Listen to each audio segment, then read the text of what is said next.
масс медиа туралы заңды талқылауға қатыстыңыз да, сол жерде пікіріңіз болды. Жаңағы журналистің этикасына қатысты, мысалы пресс-карта журналистік этикасына қатысты сұрақ болды. Сіз сол жерде мысалы этика бұзған журналисті сотқа беру керек дедіңіз. Бұл қалай сонда журналистің мәселесін сотпен шешу керек па? Этика. Иә, сол жерде пресс-картаға байланысты. Мысалы журналист этиканы бұзып жатса, пресс-картаны алып тастау. Бұл орайда сіз ол жерде лицензия туралы. Жақсы. Лицензия мәселесін арнайы қандай да бір комиссия емес, оны сот шешті. Енді ол заң жобасы актісінде бұл баспасөз картасына қатысты сұрақ қойған жоқ. Яғни сіздіңше сот егер этиканы бұзған журналист, сонда журналистік қызметпен айналыса алмайтындай болу керек. Жоқ, ол этикаға байланысты болған жоқ. Сіз сұрақ дұрыс анықтап айтып жібересіз. Сол сұрақтыңыз ғой сізден, біз тыңдадық сол жерде. Сол жерде ерғанат сізге пресс-картада этика туралы сөзді естіді, бірақ біз түсіндік. Сотпен шешу керек дедіңіз. Ол белгілі бір лицензия алу беру мәселесіне келгенде айтты. Оны арнайы бір комиссия емес, кез келген журналистердің құқығы, енді оның құқығын қандай да бір комиссия шешпеу керек деп айтты. Бұл жерде ол мәселе баспасөз картасында болған жоқ. Яғни баққа лицензия беру үшін, лицензияны алып тастау үшін сотқа берілу керек деп шешіп тұрсыз. Қандай лицензияны сұрап тұрсыз? Сізге өзіңіз айтып тұрсыз ғой лицензия алғысы келсе, ол мәселе сотпен шешілуі аккредитациялау ғой. Лицензия сондай Жоқ, ол лицензия емес, ол аккредитация жасы. Сізге сұрақ былай қойылды, біз естідік.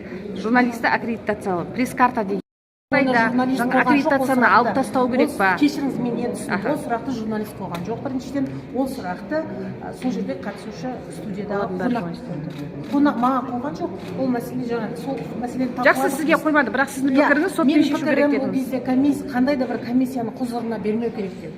Егер ол комиссия әділ емес шешім шығарса, журналист кімге жүгіну керек?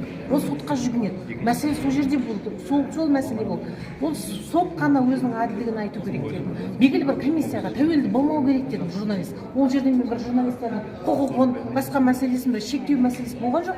Мен ол кезде айттым, кез келген оның өзі айтады, комиссия кімдерден құралады? Бұл өкілетті органдардан құралады. Өкілетті органдарға кімдер кіреді? Бұл заң жобасы әлі талқылану үстінде ғой. Мен сол кезде айттым, уәкілетті органға ешқандай да сенім болмаса, онда оны сот шешсін деген өзінің жеке пікірім болды. Яғни журналисті аккредитация ешқандай лицензия қатысы жоқ па ешқандай? Жоқ, лицензия қатысы жоқ. Яғни журналисті аккредитациядан өткізбеу мәселесін сот шешсін дейсіз. Жоқ, оны сот шешсін деген жоқ. Ол кісінің ол кездегі мәселе былай болды, ол комиссияға сенбей тұр. Өкілетті органнан құрылатын комиссия, ол комиссия кімдерден құрылады? Ол неге ол өкілетті органға қарайды? Ондай болса біздің тағы да бізге шектеу болады ғой деген мәселені айтты ғой.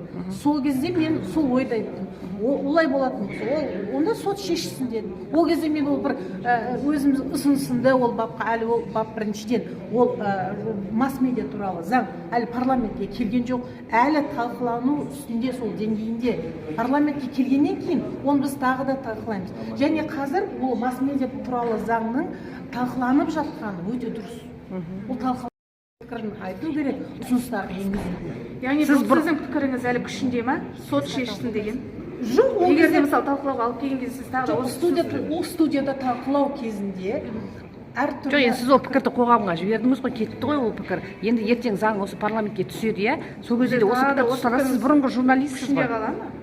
Жоқ, оны біз әлі тағы да қараймыз. Мен айтып жатырмын, бұл әлі жоба дейді.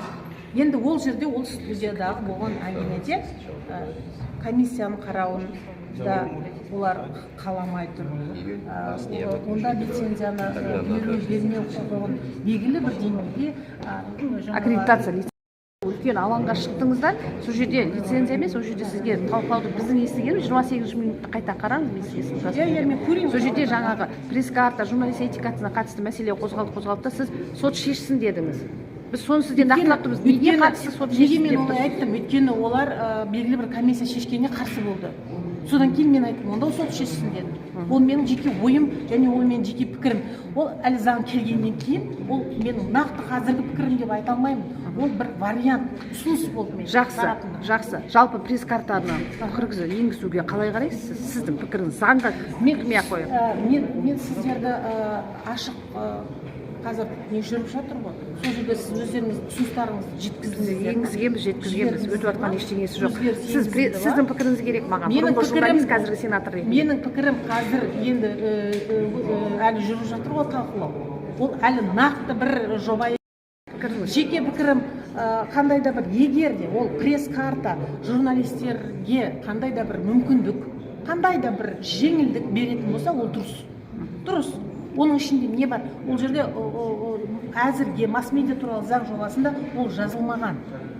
Әзірге жоқ. Қандай да бір ол енді қосымша нормативтік құқықтық актілермен мүмкін белгіленеді.